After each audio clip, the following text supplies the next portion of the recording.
বড় একটা মাছ আজ রান্না করব। আসলে বড় মাছ খাওয়ার স্বাদটাই আলাদা, তো কেটে ধুয়ে নিয়ে চলে এলাম। আজ আমি কিন্তু মাথা দিয়ে আর 2-3 খান মাছ দিয়ে রান্নাটা করব।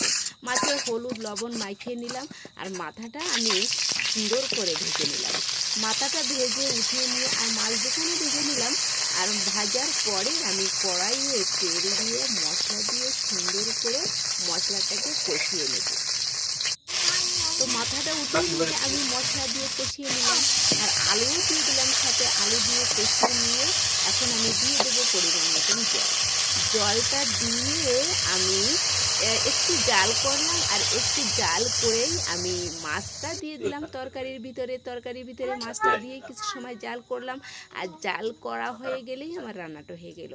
এই খাবার খাওয়ার স্বাদটা কি আর দেরিতে হয়?